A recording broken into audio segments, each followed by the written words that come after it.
శ్రీ గురుభ్యో నమః. సదాశివసమారంభాం శంకరాచార్యమధ్యమాం అస్మదాచార్యపర్యంతాం వందే గురుపరంపరాం. పరమాచార్య స్వామివారు మకాం చేస్తున్న పండరీపురానికి వెళ్ళిన తర్వాతే తెలిసింది, ఆధునిక నాగరికత విషపు కోరల్లో పడకుండా పల్లెటూర్లు ఎంత అద్భుతంగా ఉన్నాయో అని. కురుద్వాడి నుండి పండరీపురానికి వెళ్ళే ట్రైను చాలా పాతకాలం నాటిది. చిన్న బోగీలతో, చిన్న చిన్న సీట్లతో ఉంది. ప్రయాణికులందరూ పల్లెటూరి వారు మరియు యాత్రికులు మాత్రమే. చాలామంది కిందనే కూర్చున్నారు. పచ్చని పొలాల మధ్య 2.5 గంటల పాటు ఎంతో ఆహ్లాదంగా జరిగింది మా ప్రయాణం. అంత పాతకాలం నాటి ట్రైను కూడా ఖచ్చితంగా సమయానికే చేరుకుంది. నాకు హిందీ సరిగ్గా రాకపోయినా నాకు కావలసిన సమాచారం తెలుసుకున్నాను. ట్రైనులో ఒక ప్రయాణికుడు నాతో, శ్రీ శంకరాచార్య స్వామివారు విఠల్ ఆలయానికి కొద్ది మైళ్ళ దూరంలో ఉన్నారు అని చెప్పాడు. అందరూ నా రాక గురించి మరాఠీలో అడగడం మొదలుపెట్టారు. మొత్తానికి పండరీపురం చేరుకున్నాము. రైల్వే స్టేషన్లో మాకు లభించే ఒకే ఒక్క ప్రయాణ సాధనం టాంగా. ఒక టాంగావాడు మొత్తం సామాన్లతో సహా ప్రయాణికులను టాంగాలో కుక్కేశాడు. ప్రయాణం మొత్తం ఏవేవో విషయాలు చెబుతూనే ఉన్నాడు. బస్సు ప్రయాణాల వల్ల కలిగే ఇబ్బందుల నుండి విఠలుని గొప్పతనం దాకా. నన్ను ఒక హోటల్ వద్ద దింపి చక్కగా వెళ్ళిపోయాడు. 1 గంట తర్వాత మరొక టాంగావాలను చూసుకొని పరమాచార్య స్వామివారి దర్శనానికి తీసుకుని వెళ్ళి తిరిగి నా బసకు తీసుకుని రావడానికి మాట్లాడుకొని బయలుదేరాను. చాలా దూరమని, కష్టతరమైన ప్రయాణమని కూడా చెప్పాడు.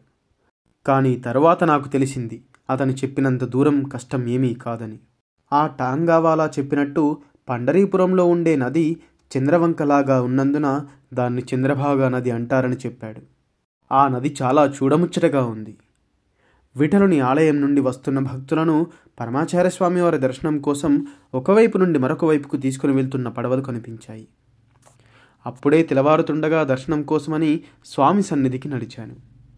దేశం నలుదిక్కుల నుండి వచ్చిన భక్తులు అక్కడ ఉన్నారు. లోపల ఉన్న పెద్ద హాలులో తెల్లవారుజాము నుండే పరమాచార్య స్వామివారి దర్శనం కోసం వేచి ఉన్నారు. ఆశ్రమ సహాయకులొకరు భక్తుల ప్రార్థనలను స్వామివారికి చేరవేస్తున్నారు. స్వామివారు ఎప్పుడు బయటకు వస్తారు, దర్శన సమయం ఎప్పుడు లాంటి ప్రశ్నలకు సమాధానమిస్తున్నారు. కొద్దిసేపటి తరువాత భక్తుల సంఖ్య ఎక్కువ అవడంతో ముందున్న మరొక్క హాలులోకి పంపారు.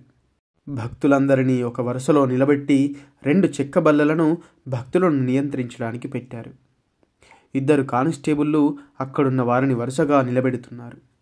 గట్టి శరీరం కలిగినటువంటి ఒక చౌకీదారు వంటి వ్యక్తి భక్తులకు సూచనలు ఇస్తున్నాడు. వెంటనే ఒక యువతి హరహర శంకర కాలడి శంకర అని భజనను మొదలుపెట్టింది. ఒక్కసారిగా మొత్తం హాలంతా భక్తితో నిండిపోయింది. ఒక యువకుడు అందరికంటే బిగ్గరగా భజనలు పాడడం మొదలుపెట్టాడు. అక్కడ పరమాచార్య స్వామివారు రావడానికి 3 ద్వారాలు ఉన్నాయి.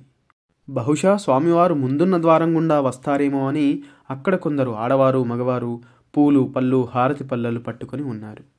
వారి వెనుక ఒక మధ్యవయస్కుడైన వ్యక్తి వరుసలో ముందు నిల్చున్నందుకు చాలా సంతోషంతో కనిపిస్తున్నాడు.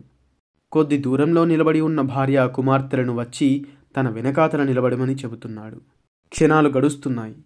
అందరి కళ్ళు ముందున్న ద్వారం వైపే ఉన్నాయి. అప్పుడే కొంతమంది మాటలు విన్నాము. మహాస్వామివారు శిష్యునితో కలిసి మరొక్క ద్వారం గుండా వచ్చారు. అందరూ జయ జయశంకర హరహర శంకర అంటూ అటువైపు తిరిగారు. అందరినీ కూర్చోవలసిందిగా చేతితో సైగ చేశారు స్వామివారు. ఆ చౌకీదారు స్వామివారికి సాష్టాంగం చేశాడు. స్వామివారు అతన్ని గుర్తుపట్టి పేరు పిలిచి మాట్లాడడంతో తనకు కలిగిన గౌరవానికి ఆ చౌకీదారు మహదానందపడ్డాడు. అపార కరుణాసింధుం జ్ఞానదం శాంతరూపిణం శ్రీ చంద్రశేఖర గురుం ప్రణమామి ముదాన్వహం. సర్వం శ్రీ గురుదివచరణారవిందార్పణమస్తు.